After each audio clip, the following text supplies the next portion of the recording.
Ucrania, junto a Kazajstán y el norte del Cáucaso, fueron las regiones más castigadas por la colectivización forzosa propuesta por el Estado soviético al mando de Joseph Stalin.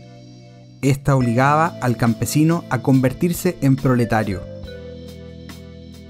A finales de 1927 estalló la llamada crisis de las cosechas, cuando se produjo una caída espectacular en las entregas de los productos agrícolas a los organismos del Estado y se agravó en 1929, cuando los campesinos pudieron entregar menos toneladas aún de cosechas.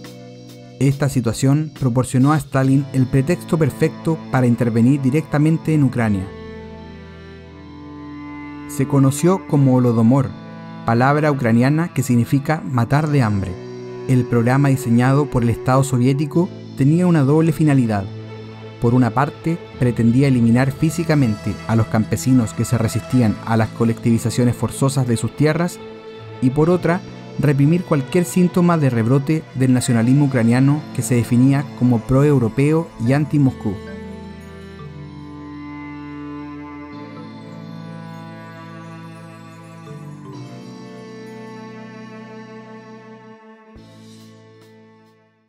Si la barbaridad fue intencionada o el asunto se le fue de las manos, es objeto de debate. Stalin temía que los ucranianos sabotearan sus planes.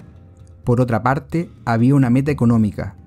Rusia carecía de una divisa fuerte, así que Stalin pensaba financiar la inversión en maquinaria industrial exportando cereal. Fue así como empezó la colectivización. Se puso en marcha el primer plan quinquenal como respuesta a la crisis de 1929. Se pretendía convertir a los campesinos en proletarios. Stalin también buscaba modernizar la industria. Pero el Estado no sabía cuánto grano tenían los campesinos. Sospechaba que escondían una parte. Estos debían renunciar a sus tierras y unirse a las granjas colectivas. Los campesinos, por su lado, veían el comunismo como una segunda esclavitud después de haber sido siervos del zar, y los más religiosos lo consideraban el anticristo. Hubo enfrentamientos. Los líderes soviéticos lanzaron una campaña propagandística contra los kulaks, los campesinos más prósperos. Comenzaron las expropiaciones de sus tierras y las deportaciones en masa, acusándolos de sabotaje. Unos 125.000 fueron enviados al Gulag siberiano a partir de 1930. Con la demonización de los kulaks, los campesinos más pobres tenían a alguien a quien culpar del sufrimiento de sus familias. Stalin utilizó esta retórica en toda la Unión Soviética, también en las ciudades. Si la revolución comunista no estaba teniendo éxito, era por culpa de los kulaks. La cosecha de 1931 fue buena. La Unión Soviética obligó a Ucrania a entregar el 42% de su producción. La siguiente cosecha fue catastrófica. A finales de 1932, las estaciones de tren de Ucrania estaban ya abarrotadas de gente raquítica y andrajosa que mendigaba. La situación se tornó desesperada cuando se aprobó la ley de las 3 espigas, que imponía penas de 10 años de trabajo forzados para aquellos que robasen cualquier propiedad estatal, y la comida pertenecía al Estado. Activistas del partido y unidades del ejército se desplazaron a Ucrania para requisar los alimentos que los campesinos escondían para sobrevivir. Se apropiaban de todo lo que fuera comestible. Stalin creó un cordón en torno a Ucrania. Muchos pueblos fueron rodeados por la policía para que nadie pudiera salir, y se instalaron torres de vigilancia. Se desató el infierno. La gente echaba a las ollas ranas y sapos. Se comían los cinturones y zapatos de cuero, la hierba, la corteza de los robles, el musgo. Se comían los perros y los gatos, las ardillas, las ratas, los cuervos y las hormigas. Los más afortunados eran los que vivían cerca de los ríos y bosques, porque podían pescar o buscar champiñones. Pero la mayoría no tenía esa suerte.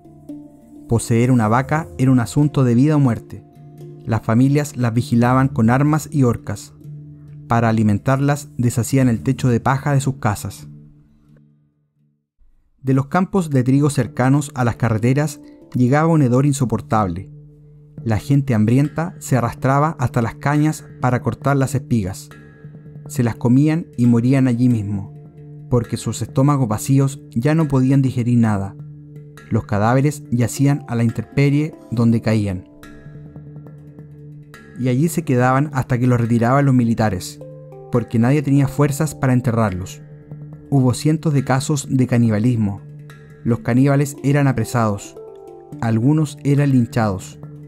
A medida que la hambruna se extendía, se lanzó una campaña de represión contra los intelectuales, catedráticos, escritores, artistas, sacerdotes y funcionarios, que fueron encarcelados, enviados a campos de trabajo y ejecutados.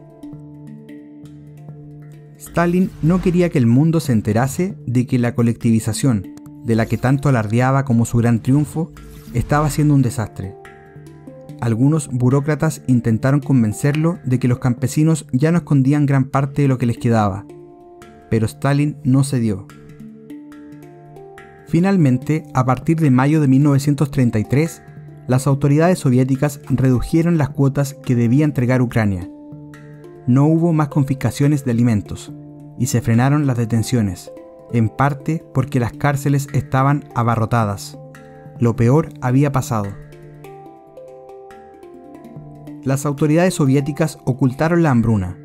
Los diplomáticos occidentales miraban para otro lado, y salvo excepciones, la prensa extranjera contribuyó a minimizar lo sucedido para no perder sus privilegios. A pesar de que los soviéticos ocultaron la hambruna, sí la documentaron. Hay mucha información en sus archivos. Cuando el censo de 1937 dio cifras no deseables, se ejecutó a los autores y se alteraron las estadísticas oficiales. Solo a partir de los años 80 empezó a aflorar la tragedia, gracias al historiador Robert Conquest y a las investigaciones del Instituto Ucraniano del Recuerdo Nacional. Pero fue con la apertura de los archivos tras la caída de la Unión Soviética en 1991 cuando comenzó a confirmarse la magnitud de la hambruna. La Unión Soviética llevó registros muy minuciosos de sus crímenes. Hoy en día sigue siendo un episodio en disputa. Los rusos lo relativizan, mientras que los ucranianos lo consideran la tragedia fundacional de su país.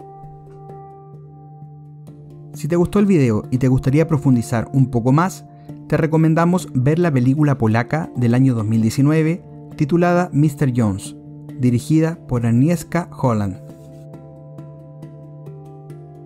Y si ya llegaste hasta aquí, no olvides darle un me gusta al video, dejar tus comentarios más abajo y suscribirte al canal para ayudarnos a seguir creciendo y contar las historias más curiosas que vale la pena recordar.